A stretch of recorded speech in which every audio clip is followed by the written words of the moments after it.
मित्रों, आज जब मैं यहां आया हूं तब ये महान भूमि आदि शंकराचार्य, गुरु माधवाचार्य, आचार्य रामानुज और जगत ज्योति बसवन्ना के विचरण करने वाली भूमि है।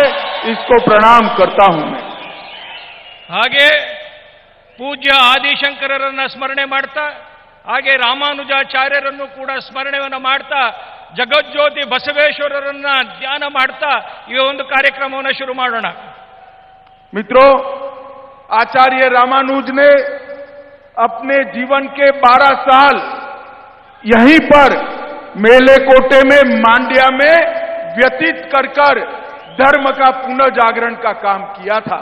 ಸ್ವತಃ ರಾಮಾನುಜಾಚಾರ್ಯರು ಈ ಮಂಡ್ಯದಲ್ಲೇ ತಮ್ಮ ಬಾಲ್ಯದ 12 ವರ್ಷಗಳನ್ನು ಕಳೆದು ತಮ್ಮ ಏನು ಆಧ್ಯಾತ್ಮದ ಒಂದು ಅಧ್ಯಯನವನ್ನು ಕೂಡ ಇಲ್ಲೇ ಪ್ರಾರಂಭವನ್ನು ಮಾಡಿದ್ರು। मित्रों, मैं जिस भूमि पर खड़ा हूं, यहां पर मैं नलवाड़ी कृष्णराज वड़ियार और भारत रत्न श्री एम विश्वेश्वरैया को भी प्रणाम कर मेरी बात की शुरुआत करना चाहता हूं। ಹಾಗೆ ನಾಲ್ವಡಿ ಕೃಷ್ಣರಾಜ ಒಡೆಯರ್ ಹಾಗೂ ವಿಶ್ವೇಶ್ವರಯ್ಯರನ್ನು ಕೂಡ ಈ ಸಂದರ್ಭದಲ್ಲಿ ನಾನು ಸ್ಮರಣೆಯನ್ನು ಮಾಡ್ತೇನೆ। मैं आदू चुनचुनगिरी मठ के दिवंगत स्वामी श्री श्री श्री बाल गंगाधर नाथ को भी प्रणाम कर मेरी बात की शुरुआत करना चाहता हूं। ಹಾಗೆ ಆದಿಚುಂಚನಗಿರಿ ಶ್ರೀಗಳಾದಂಥ ಬಾಲಗಂಗಾಧರನಾಥ ಸ್ವಾಮಿಗಳಿಗೂ ಕೂಡ ಪ್ರಣಾಮವನ್ನು ನಾನು ಈ ಸಂದರ್ಭದಲ್ಲಿ ಮಾಡ್ತೇನೆ। और ये मांड्या जिला हमारे प्रिय नेता येदुरप्पा जी का जन्म स्थान है। ಹಾಗೆಯೇ ನಮ್ಮ ಪಕ್ಷದ ಹಿರಿಯ ನಾಯಕರಾಗಿರ್ತಕ್ಕಂಥ ಆದರಣೀಯ ಯಡಿಯೂರಪ್ಪನವರ ಜನ್ಮಸ್ಥಳ ಕೂಡ ಈ ಜಾಗ ಆಗಿದೆ। और आज येदुरप्पा जी देश में नहीं है, विदेश में है। आज सुबह ही उनका फोन आया था कि अमित भाई, आपको मालूम है मांड्या मेरा जन्म स्थान है, मेरा जन्म मांड्या में हुआ था। मैंने बोला मैं आपकी याद मांड्या वालों को जरूर दिला दूंगा। ಹಾಗೆ ಯಾವಾಗಲೂ ಯಡಿಯೂರಪ್ಪನವರು ಸ್ಮರಣೆಯನ್ನು ಮಾಡಿಕೊಳ್ತಾರೆ, ಮಂಡ್ಯ ಕೂಡ ತಮ್ಮ ಜನ್ಮಸ್ಥಾನ ಅಂತೇಳಿ ಅದನ್ನು ಕೂಡ ನಾನೀಗ ನೆನಪನ್ನು ಮಾಡ್ತಾ ಇದ್ದೀನಿ। मित्रों, मैं 2018 के चुनाव की शुरुआत मांड्या जिले से की थी। यहां से एक मुट्ठी अनाज मांगकर कांग्रेस के शासनों में जिन किसानों को अन्याय हुआ था उनको न्याय दिलाने के लिए भारतीय जनता पार्टी ने शपथ ली थी। 2018ರ ಚುನಾವಣೆಯಲ್ಲಿ ಮಂಡ್ಯದಿಂದನೇ ನಾವು ಪ್ರಾರಂಭವನ್ನು ಮಾಡಿದ್ವಿ। ಯಾವ ರೈತರಿಗೆ ಅನ್ಯಾಯ ಆಗಿದೆ ಅಂತೇಳಿ ಒಂದು ಮುಷ್ಟಿ ಮಣ್ಣಿನಿಂದ ನಾವು ಪ್ರಾರಂಭವನ್ನು ಮಾಡಿದ್ವಿ, ಅದಕ್ಕೆ ತಕ್ಕವನ್ನು ಉತ್ತರವನ್ನು ಕೊಡಬೇಕಾಗಿದೆ ಇವತ್ತು ನಾವು। और कर्नाटक की महान जनता ने हमें सबसे बड़ी पार्टी बनाकर सरकार बनाने का मौका कर्नाटक के अंदर दिया। ಕರ್ನಾಟಕದ ಜನತೆ ನಮಗೆ ಅತ್ಯಂತ ದೊಡ್ಡದಾದಂಥ ರಾಜಕೀಯ ಪಾರ್ಟಿಯಾಗಿ ಅವಕಾಶವನ್ನು ಮಾಡಿಕೊಟ್ಟಿರ್ತಕ್ಕಂಥದ್ದು ನಿಮಗೆ ಗೊತ್ತಿದೆ। 2019 में मोदी जी के नेतृत्व में 52% वोट के साथ कर्नाटक की 28 में से 26 सीटें आपने भारतीय जनता पार्टी की झोली में डालने का काम किया है। 2019ರ ಚುನಾವಣೆ ಒಳಗಡೆ ಕರ್ನಾಟಕದಲ್ಲಿ ಮೋದಿ ಅವರ ನೇತೃತ್ವಕ್ಕೆ ಸುಮಾರು 52% ಓಟನ್ನು ಕೊಡೋದ್ರ ಮುಖಾಂತರ 25 ಸ್ಥಾನದ ಲೋಕಸಭೆಯನ್ನು ಗೆಲ್ಲಿಸತಕ್ಕಂಥ ಅವಕಾಶವನ್ನು ಮಾಡಿಕೊಟ್ರಿ। और मित्रों, आज मैं यहां आया हूं, बहुत हो गया जेडीएस कांग्रेस, कांग्रेस जेडीएस। इस बार मांड्या ने, मैसूर ने पूर्ण बहुमत से भारतीय जनता पार्टी को जिताना है। ಅನೇಕ ಸಂಗತಿಗಳನ್ನು ನಾವು ನೋಡಿದ್ವಿ। ನಾವು ಒಮ್ಮೆ ಕಾಂಗ್ರೆಸ್, ಒಮ್ಮೆ ಜೆಡಿಎಸ್ ಅಂತೇಳಿ, ಈ ಬಾರಿ ಮಂಡ್ಯ ಮತ್ತೆ ಮೈಸೂರಿನಲ್ಲಿ ಖಂಡಿತವಾಗ್ಲೂ ಭಾರತೀಯ ಜನತಾ ಪಾರ್ಟಿಯ ವಿಜಯ ಯಾತ್ರೆ ಆಗುತ್ತೆ। ದೊಡ್ಡದಾದ ಬೆಂಬಲವನ್ನು ಕೂಡ ಭಾರತೀಯ ಜನತಾ ಪಾರ್ಟಿಗೆ ಸಿಗೋದಿದೆ। ये कांग्रेस और जेडीएस दोनों परिवारवादी पार्टियां हैं, भ्रष्टाचारी पार्टियां हैं। ಕಾಂಗ್ರೆಸ್ ಹಾಗೂ ಜೆಡಿಎಸ್ ಒಂದು ಪರಿವಾರ, ಒಂದು ಕುಟುಂಬದ ರಾಜಕಾರಣವನ್ನು ಮಾಡ್ತಾ ಇರ್ತಕ್ಕಂಥ ರಾಜಕೀಯ ಪಾರ್ಟಿ, ಭ್ರಷ್ಟಾಚಾರದಿಂದ ತುಂಬಿರ್ತಕ್ಕಂಥ ಒಂದು ರಾಜಕೀಯ ಪಾರ್ಟಿ।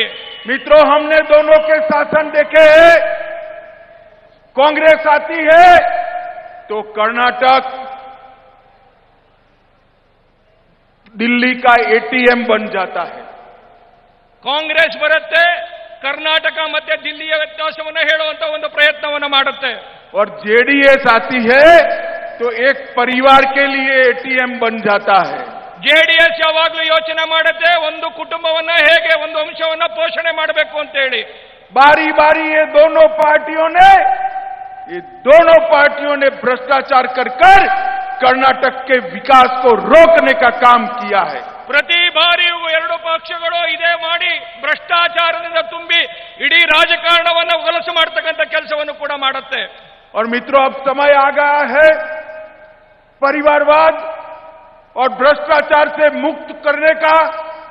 भारतीय जनता पार्टी को पूर्ण बहुमत के साथ एक बार सत्ता दीजिए, डबल इंजन की सरकार बनाइए. हम आने वाले 5 साल में मोदी जी के नेतृत्व में कर्नाटक को विकास के रास्ते पर बहुत आगे ले जाएंगे. ಈ ಪರಿವಾರವಾದ ಮತ್ತೆ ಭ್ರಷ್ಟಾಚಾರವನ್ನು ಮುಕ್ತ ಮಾಡಿ ಜೆಡಿಎಸ್ ಮತ್ತೆ ಕಾಂಗ್ರೆಸ್ ನ ಕಿತ್ತೊಗೆದು ಒಂದು ಡಬಲ್ ಇಂಜಿನ್ ಸರ್ಕಾರ ಮೋದಿ ಅವರ ನೇತೃತ್ವದಲ್ಲಿ ಒಂದು ಯಶಸ್ವಿ 5 ವರ್ಷದ ಆಡಳಿತವನ್ನು ಮಾಡಬೇಕಾದಂತ ಅವಶ್ಯಕತೆ ಇವತ್ತಿದೆ ಸ್ನೇಹಿತರೆ. ये जो कांग्रेस पार्टी और जेडीएस दोनों पार्टियां करप्ट भी है, जातिवादी है, कम्युनल है और इसके साथ साथ क्रिमिनल का आश्रयदाता भी है. ಈ ಎರಡು ಪಾರ್ಟಿಗಳು ಬರೀ ಜಾತಿವಾದಿ ಮಾತ್ರ ಅಂತಲ್ಲ, ಭ್ರಷ್ಟಾಚಾರಿಗಳು ಮಾತ್ರ ಅಲ್ಲ, ಕ್ರಿಮಿನಲ್ಗಳು ಇದ್ದಾರೆ. ಅನೇಕ ಕ್ರಿಮಿನಲ್ ಆಪಾದನೆ ಉಳ್ಳಂತವರು ಈ ಎರಡು ರಾಜಕೀಯ ವ್ಯವಸ್ಥೆ ಒಳಗಡೆ ಕೆಲಸ ಮಾಡ್ತಾ ಇರತಕ್ಕಂಥದ್ದು ನಾವು ನೋಡ್ತೇವೆ. मित्रों, कांग्रेस ने इतने साल तक इस देश पर शासन किया, दलितों को और आदिवासियों को हमेशा अन्याय करने का काम किया है. ಇವರೆಲ್ಲ ಆಡಳಿತದ ಕಾಲದೊಳಗಡೆ ದಲಿತರಿಗೆ ಆದಿವಾಸಿಗಳಿಗೆ ಅನ್ಯಾಯವನ್ನು ಮಾಡತಕ್ಕಂಥ ಕಾರ್ಯವನ್ನು ಇವರು ಆಡಳಿತದಲ್ಲಿ ನಡೀತಾ ಇರತಕ್ಕಂಥದ್ದು ನಾವು ನೋಡಿದ್ದೀವಿ. ನಾವು भारतीय जनता पार्टी का शासन आने के बाद हमें 2 राष्ट्रपति बनाने का मौका मिला. ಭಾರತೀಯ ಜನತಾ ಪಾರ್ಟಿ ಆಡಳಿತದಲ್ಲಿ ನಾವು ಒಂದು ವಿಶೇಷವಾದಂಥ ಕಾರ್ಯವನ್ನು ಮಾಡಲಿಕ್ಕಂತ ಅವಕಾಶವನ್ನು ನಮಗೆ ಸಿಕ್ತು. एक बार गरीब दलित के बेटे रामनाथ कोविंद को बनाया और दूसरी बार एक गरीब संथाली आदिवासी की बेटी श्रीमती द्रौपदी मुर्मू को भारत का राष्ट्रपति बनाने का काम. ಭಾರತೀಯ ಜನತಾ ಪಾರ್ಟಿ ನಮಗೆ ಅವಕಾಶ ಸಿಕ್ಕಂತ ಸಂದರ್ಭದಲ್ಲಿ ಇಬ್ಬರು ದಲಿತರನ್ನ ಈ ದೇಶದ ಶ್ರೇಷ್ಠ ರಾಷ್ಟ್ರಪತಿಗಳಾಗಿ ಮಾಡತಕ್ಕಂಥ ಕಾರ್ಯವನ್ನು ನಾವು ಮಾಡಿದ್ವಿ. ಒಂದು ರಾಮನಾಥ್ ಕೋವಿಂದ್ ಅವರನ್ನ ಮಾಡಿದ್ವಿ, ಇವತ್ತು ದ್ರೌಪದಿ ಮುರ್ಮು ಅವರನ್ನ ರಾಷ್ಟ್ರಪತಿಗಳನ್ನಾಗಿ ಮಾಡತಕ್ಕಂಥ ಕೆಲಸವನ್ನು ನಾವು ಮಾಡಿದ್ವಿ. भारतीय जनता पार्टी ने गरीबों के, पिछड़ों के, दलितों के, आदिवासियों के कल्याण के लिए ढेर सारे काम किए हैं. ಭಾರತೀಯ ಜನತಾ ಪಾರ್ಟಿ ದಲಿತರಿಗೆ, ದೀನ ದಲಿತರಿಗೆ, ಆದಿವಾಸಿಗಳಿಗೆ ಇಡೀ ದೇಶವ್ಯಾಪಿ ಕಾರ್ಯವನ್ನ ಮಾಡತಕ್ಕಂಥ ಅವರ ಕಲ್ಯಾಣವನ್ನು ಮಾಡತಕ್ಕಂಥ ಕೆಲಸವನ್ನು ನಾವು ಮಾಡಿದ್ವಿ. हमने हर गरीब के घर में बैंक अकाउंट पहुंचाया, गैस का सिलेंडर पहुंचाया और किसान सम्मान निधि का 6,000 रुपया पहुंचाने का काम किया. ನಾವೆಲ್ಲ ಈ ದೇಶದ ಎಲ್ಲ ಬಡವರಿಗೆ ಆಹಾರವನ್ನು ಒದಗಿಸ್ತಕ್ಕಂಥದ್ದು ಮಾಡಿದ್ವಿ. ಕಿಸಾನ್ ಸನ್ಮಾನ್ ನಿಧಿ ಮುಖಾಂತರ 6,000 ರೂಪಾಯಿ ಹಣವನ್ನು ಕೊಡ್ತಕ್ಕಂಥ ಕೆಲಸವನ್ನು ಮಾಡಿದ್ವಿ. ಅನೇಕ ಕಾರ್ಯಕ್ರಮಗಳನ್ನು ಅವರ ಮನೆಗೆ ತಲುಪಿಸ್ತಕ್ಕಂಥ ಕೆಲಸವನ್ನು ನಾವು ಮಾಡಿದ್ವಿ. हर गरीब के घर में बिजली पहुंचाई, घर पहुंचाया और शौचालय पहुंचाकर महिलाओं को सम्मान के साथ जीने का अधिकार दिया है. ಅವರ ಬಡವರ ಮನೆಗಳಿಗೆ ನಾವು ಬೆಳಕನ್ನು ಕೊಡ್ತಕ್ಕಂಥ ಕೆಲಸವನ್ನ ಮಾಡಿದ್ವಿ. ಅವರ ಮನೆಗಳಿಗೆ ಶೌಚಾಲಯವನ್ನು ಕೊಡ್ತಕ್ಕಂಥ ಮುಖಾಂತರ ಅವರನ್ನೇ ಗೌರವದ ಬದುಕನ್ನು ಮಾಡತಕ್ಕಂಥ ವಾತಾವರಣವನ್ನು ನಿರ್ಮಾಣ ಮಾಡಿದ್ವಿ ನಾವು. और मैं आज मांड्या की इतनी विशाल सभा में पूछना चाहता हूं, आप सभी ने कोरोना का 2 टीका लिए हैं या नहीं लिए हैं, वैक्सीन लिए हैं या नहीं लिए हैं? ನಾವು ಇಲ್ಲಿ ಕೇಳಿ ಮಂಡ್ಯದ ಜನತೆ, ಕಾಂಗ್ರೆಸ್ಗೆ ಮತ್ತೆ ಜೆಡಿಎಸ್ಗೆ ನಾವು ಪ್ರಶ್ನೆ ಮಾಡಬೇಕಾಗಿದೆ. ನಾವು जिन्होंने कोरोना के 2 वैक्सीन लिए हैं वो अपने हाथ ऊपर उठाए जरा. ಯಾರೆಲ್ಲರಿಗೂ ನಮ್ಮ ಸರ್ಕಾರದಿಂದ ಸವಲತ್ತು ಸಿಕ್ಕಿದೆ ಅಂತಂದ್ರೆ ದಯಮಾಡಿ ಎಲ್ಲರೂ ಕೈ ಎತ್ತಿ ಹೇಳಬೇಕಾಗಿದೆ. ನಾವು मोदी जी ने 230 करोड़ लोगों को वैक्सीन लगाकर भारत को कोरोना से सुरक्षित करने का काम किया है. ಆದರಣೀಯ ನರೇಂದ್ರ ಮೋದಿ ಅವರು ಇಡೀ ದೇಶದ ಜನ ಕೋವಿಡ್ನ ಎಲ್ಲರಿಗೂ ವ್ಯಾಕ್ಸಿನೇಷನ್ ಅನ್ನು ಕೊಡೋದ್ರ ಮುಖಾಂತರ ಭಾರತವನ್ನ ಕೋವಿಡ್ ಮುಕ್ತ ಮಾಡತಕ್ಕಂಥ ಕೆಲಸವನ್ನು ಕೂಡ ಮಾಡಿದ್ರು. और 80 करोड़ लोगों को 2 साल से हर व्यक्ति को 5 किलो अनाज फ्री ऑफ कॉस्ट मुफ्त में देने का काम नरेंद्र मोदी सरकार ने किया है। 80 ಕೋಟಿ ಜನರಿಗೆ 5 ಕೆಜಿ ಅಕ್ಕಿಯನ್ನು ಕಳೆದ 1 ವರ್ಷದಿಂದ ನರೇಂದ್ರ ಮೋದಿ ಅವರು ಕೊಡೋದ್ರ ಮುಖಾಂತರ ಈ ದೇಶದಲ್ಲಿ ಆಹಾರ ಭದ್ರತೆಯನ್ನು ಕೊಡತಕ್ಕಂತ ಕೆಲಸವನ್ನು ಕೂಡ ಮಾಡಿದ್ರು। मित्रों, नरेंद्र मोदी सरकार ने अभी अभी मुंबई सरकार की सिफारिश पर बेट्टा कुर्बा जाति को एसटी समुदाय में समाहित कर लगभग हजारों लोगों को एसटी का लाभ देने का काम किया है। ಸನ್ಮಾನ್ಯ ಬೊಮ್ಮಾಯಿ ಅವರ ಸರ್ಕಾರ, ಆದರಣೀಯ ನರೇಂದ್ರ ಮೋದಿ ಅವರ ಸರ್ಕಾರ ಏನು ಎಸ್ಟಿಗೆ ಬೇಕಾದಂತ ಮೀಸಲಾತಿಯನ್ನು ಕೊಡ್ತಕ್ಕಂತ ಅವರನ್ನ ಆ ಪಟ್ಟಿಗೆ ಸೇರಿಸೋದ್ರ ಮುಖಾಂತರ ಲಕ್ಷಾಂತರ ಜನರಿಗೆ ಪರಿಹಾರವನ್ನು ಸಹಾಯವನ್ನು ಮಾಡತಕ್ಕಂತ ಕೆಲಸವನ್ನು ಕೂಡ ಮಾಡ್ತು। मुझे बताओ मांड्या वालों, आप लोग चाहते थे कि नहीं कि अयोध्या में भगवान श्री राम का मंदिर बने? ತಮ್ಮೆಲ್ಲರಿಗೂ ಗೊತ್ತಿದೆ ಸ್ನೇಹಿತರೆ, ಅಯೋಧ್ಯೆಯಲ್ಲಿ ಭವ್ಯವಾದಂತ ರಾಮ ಮಂದಿರದ ನಿರ್ಮಾಣ ಆಗ್ತಾ ಇದೆಯೋ ಇಲ್ವೋ? जरा जोर से बोलिए, आप राम मंदिर बनना चाहिए या नहीं बनना चाहिए? ಅಲ್ಲಿ ಭವ್ಯವಾದಂತ ರಾಮ ಮಂದಿರ ಕಟ್ಟಬೇಕೋ ಬೇಡವೋ? बाबर के जमाने से ये राम मंदिर बनता नहीं था, कांग्रेस उसको कोर्ट में अटका कर पड़ी थी।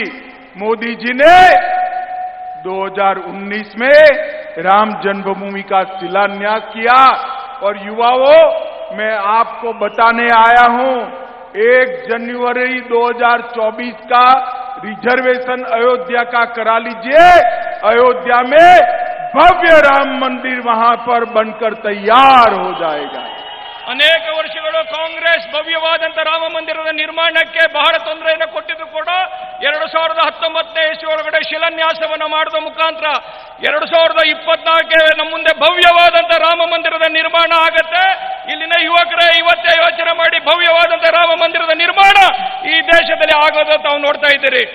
मित्रों, मोदी जी ने इसके साथ केदारनाथ, बद्रीनाथ, काशी विश्वनाथ, इसका भी उद्धार करने का काम किया है।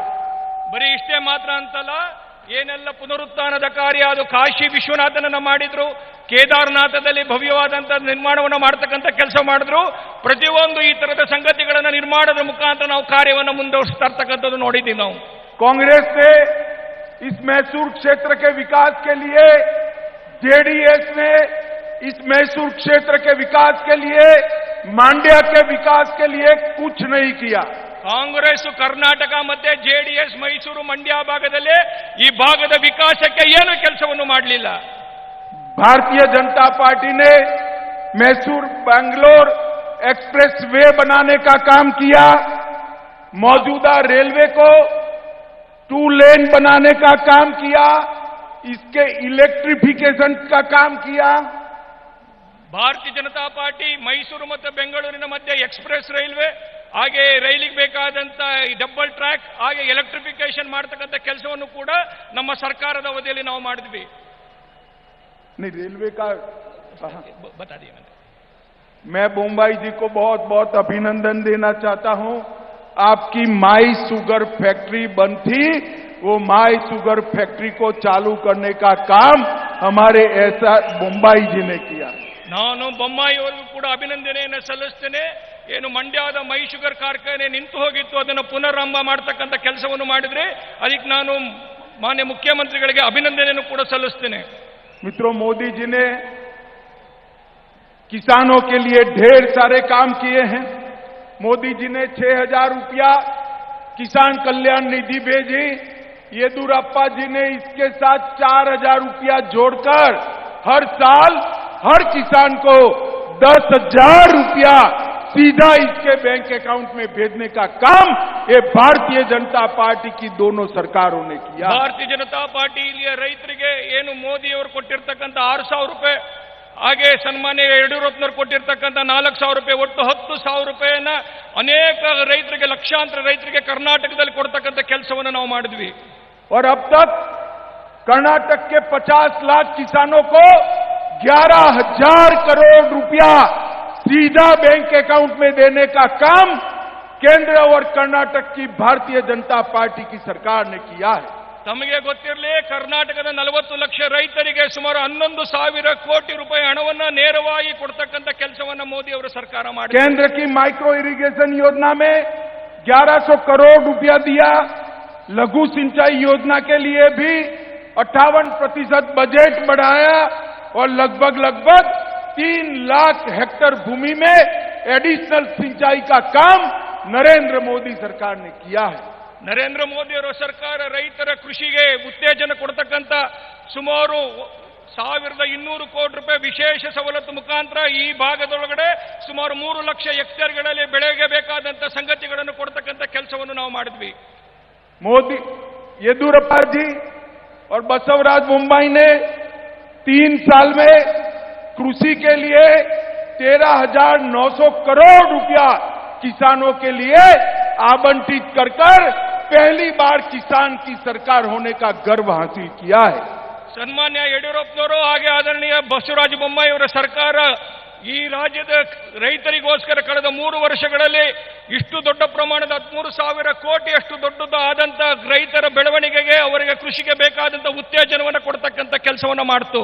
येदियुरप्पा जी और बसवराज जी के कार्यकाल में 2,80,000 करोड़ का इन्वेस्टमेंट लाकर कर्नाटक के औद्योगिक विकास को गति देने का काम ये भारतीय जनता पार्टी ने किया है। ಕರ್ನಾಟಕದಲ್ಲಿ ಸನ್ಮಾನ್ಯ ಯಡಿಯೂರಪ್ಪನವರು, ಸನ್ಮಾನ್ಯ ಬೊಮ್ಮಾಯಿ ಅವರ ನೇತೃತ್ವದಲ್ಲಿ ಸುಮಾರು 2,80,000 ಕೋಟಿ ರೂಪಾಯಿಯಷ್ಟು ಈ ರಾಜ್ಯದ ಒಟ್ಟು ಉತ್ಪಾದನೆಗೋಸ್ಕರ ವಿನಿಯೋಗಿಸತಕ್ಕಂಥ ಬಂಡವಾಳವನ್ನು ತೊಡಗಿಸತಕ್ಕಂಥ ಕಾರ್ಯವನ್ನು ಕೂಡ ಈ ನಮ್ಮ ಸಂದರ್ಭದಲ್ಲಿ ನಡೆಯಿತು. बसवराज जी के नेतृत्व में कर्नाटक को 2 साल से नीति आयोग का इंडिया इनोवेटिव इंडेक्स का सबसे ज्यादा नवाचार करने वाला राज्य बनने का मौका मिला है। ನೀತಿ ಆಯೋಗ ಕೊಡ್ತಕ್ಕಂಥ ಏನು ಘೋಷಣೆ ಮಾಡತಕ್ಕಂಥ ಒಂದು ಇನೋವೇಟಿವ್ ಐಡಿಯಾಸ್ ಆಫ್ ಏನು ನಾವು ಅಡ್ಮಿನಿಸ್ಟ್ರೇಷನ್ ಅಂತಿದೆ, ಅದಕ್ಕೆ ನೀತಿ ಆಯೋಗ ಕರ್ನಾಟಕವನ್ನು ಯಾವತ್ತೂ ಕೂಡ 1ನೇ ಸ್ಥಾನವನ್ನು ನೋಡ್ತಕ್ಕಂಥ ಕೆಲಸವನ್ನು ಕೂಡ ನಮ್ಮ ಆಡಳಿತದ ಅವಧಿಯಲ್ಲಿ ಆಯಿತು. 8,000 करोड़ का बेंगलुरु मैसूर हाईवे, 20,000 करोड़ का बेंगलुरु हैदराबाद हाईवे भारतीय जनता पार्टी की सरकार ने बनाया है। ಹಾಗೆ ಮೈಸೂರು ಮತ್ತು ಬೆಂಗಳೂರು ಮಧ್ಯೆ ಇರತಕ್ಕಂಥ ಎಕ್ಸ್ಪ್ರೆಸ್ ಹೈವೇ ಹಾಗೂ ಬೆಂಗಳೂರು ಮತ್ತು ಹೈದರಾಬಾದ್ ಮಧ್ಯೆ ಸುಮಾರು 20,000 ಕೋಟಿ ರೂಪಾಯಿ ಹಣವನ್ನು ವಿನಿಯೋಗ ಮಾಡ್ತಾ ದೊಡ್ಡ ಎಕ್ಸ್ಪ್ರೆಸ್ ಹೈವೇ ಕೂಡ ಮಾಡ್ತಕ್ಕಂಥ ಕೆಲಸವನ್ನು ನಾವು ಮಾಡ್ತಾ ಇದ್ದೀವಿ.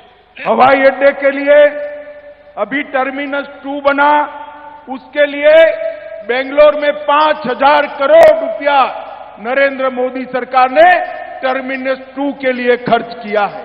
ಒಟ್ಟು ಬೆಂಗಳೂರು ಮತ್ತು ಸುತ್ತಮುತ್ತ ವಿಕಾಸ ಅಲ್ಲಿಗಾಗಬೇಕಾದಂತ ಅಭಿವೃದ್ಧಿಗೋಸ್ಕರ ಸುಮಾರು 5 ಲಕ್ಷ ಕೋಟಿಯನ್ನು ವಿನಿಯೋಗಿಸತಕ್ಕಂಥ ಯೋಜನೆಯನ್ನು ಕೂಡ ನರೇಂದ್ರ ಮೋದಿ ಅವರ ಸರ್ಕಾರ ಮಾಡಿರತಕ್ಕಂಥದ್ದು. और मित्रों, रेलवे के बजट के अंदर 629 करोड़% की वृद्धि की है। ಹಾಗೆ ರೈಲ್ವೆ ಬಜೆಟ್ ನಲ್ಲಿ ಸುಮಾರು 635% ಅಷ್ಟು ಏನು ಮೊದಲು ಬಜೆಟ್ ಇತ್ತು ಅದಕ್ಕೆ ಜಾಸ್ತಿ ಮಾಡತಕ್ಕಂಥ ಕೆಲಸವನ್ನು ಕೂಡ ನಾವು ಮಾಡಿದ್ವಿ. अंत में मैं इतना ही कहना चाहता हूं मित्रों, 2024 के चुनाव के पहले कर्नाटक का चुनाव है। कर्नाटक के अंदर मैसूर मांड्या क्षेत्र के लोग इस बार भारतीय जनता पार्टी को विजयी बनाए। मोदी जी के आप हाथ मजबूत करिए और देश को सुरक्षित बनाने का काम करिए। ನಾನು ಕಡೆಯದಾಗಿ ಇಷ್ಟೇ ಕೇಳ್ತೀನಿ, ಮೈಸೂರು ಮತ್ತೆ ಈ ಭಾಗದ ಹಳೆ ಮೈಸೂರು ಪ್ರಾಂತ್ಯದೊಳಗಡೆ ತಾವೆಲ್ಲರೂ ಕೂಡ ಆದರಣೀಯ ನರೇಂದ್ರ ಮೋದಿ ಅವರ ನೇತೃತ್ವದ ಭಾರತೀಯ ಜನತಾ ಪಾರ್ಟಿ ಹಾಗೂ ಕರ್ನಾಟಕದ ಸನ್ಮಾನ್ಯ ಬೊಮ್ಮಾಯಿ ಅವರ ನೇತೃತ್ವದ ಸರ್ಕಾರಕ್ಕೆ ದೊಡ್ಡದಾದಂತ ಬೆಂಬಲವನ್ನು ಕೊಡಬೇಕಾಗಿದೆ. ये जब सिद्धरामैया की सरकार थी, 1700 पीएफआई कैडर को इनके पर हुए केस वापस लेने का काम किया था और भारतीय जनता पार्टी की नरेंद्र मोदी सरकार ने पीएफआई को बैन कर सबको जेल में डालने का काम किया। ಹಿಂದೆ ಸಿದ್ದರಾಮಯ್ಯನವರ ಅವಧಿಯೊಳಗಡೆ ಕರ್ನಾಟಕದೊಳಗಡೆ ಪಿಎಫ್ಐ ಅನ್ನವರ ಸುಮಾರು 156 ಕೇಸ್ಗಳನ್ನು ವಾಪಸ್ ತೆಗೆದುಕೊಂಡು ಏನು ಅನಾಹುತ ರಾಜ್ಯದಲ್ಲಿ ಆಗ್ಲಿಕ್ಕೆ ಅವಕಾಶ ಮಾಡಿಕೊಟ್ಟಿದ್ರು. ಆದರೆ ನರೇಂದ್ರ ಮೋದಿ ಅವರ ನೇತೃತ್ವದ ಸರ್ಕಾರ ಪಿಎಫ್ಐ ಅನ್ನು ಬ್ಯಾನ್ ಮಾಡೋದ್ರ ಮುಖಾಂತರ ಕರ್ನಾಟಕದ ಒಂದು ಭಯೋತ್ಪಾದಕ ಸಂಘಟನೆಯನ್ನ ನಿಷೇಧವನ್ನು ಮಾಡತಕ್ಕಂಥ ಕೆಲಸವನ್ನು ಕೂಡ ಮಾಡಿತು. और मित्रों, मुझे बताइए, जरा जोर से सभी लोग बोलना, ये कश्मीर हमारा है या नहीं है? ನಾವೆಲ್ಲರೂ ಕೂಡ ಧ್ವನಿ ಎತ್ತಿ ಹೇಳಬೇಕಾಗಿದೆ, ಈ ಕಾಶ್ಮೀರ ನಮ್ದ ಇಲ್ವಾ ಅಂತ ಹೇಳ್ತೇವೆ. धारा 370 हटनी चाहिए या नहीं हटनी चाहिए थी? और एक कांग्रेस पार्टी अब तक धारा 370 को बचाकर चलती थी. 5 अगस्त 2019 को नरेंद्र मोदी जी ने धारा 370 को समाप्त कर आतंकवाद पर खात्मा बुलाने का काम किया है. ಯಾವ ಕಾಶ್ಮೀರಕ್ಕೆ ಕೊಟ್ಟಿರ್ತಕ್ಕಂಥ 370ರ ವಿಧಿಯನ್ನ ತೆಗೆದಾಕಿ ನರೇಂದ್ರ ಮೋದಿ ಅವರು ಕಾಶ್ಮೀರವನ್ನು ಭಾರತದ ಮುಖ್ಯ ಪ್ರವಾಹದಲ್ಲಿ ಸೇರಿಸತಕ್ಕಂಥ ಒಂದು ಕೆಲಸವನ್ನು ಕೂಡ ಮಾಡಿದ್ರು. अंत में मैं इतना ही कहना चाहता हूं, आजादी के अमृत महोत्सव में मोदी जी का संकल्प है कि जब देश आजादी की शताब्दी मनाए, देश दुनिया में पहले नंबर पर हो. वो संकल्प पूरा करना है, देश को समृद्ध बनाना है, देश के गरीबों का कल्याण करना है और देश को सुरक्षित बनाना है. तो भारतीय जनता पार्टी को मजबूत करना पड़ेगा. मैं अंत में आप सभी को हाथ जोड़कर एक विनती करने आया हूं कि इस बार मांड्या मैसूर क्षेत्र की सभी सीटें भारतीय जनता पार्टी को देकर पूर्ण बहुमत की सरकार बनाई.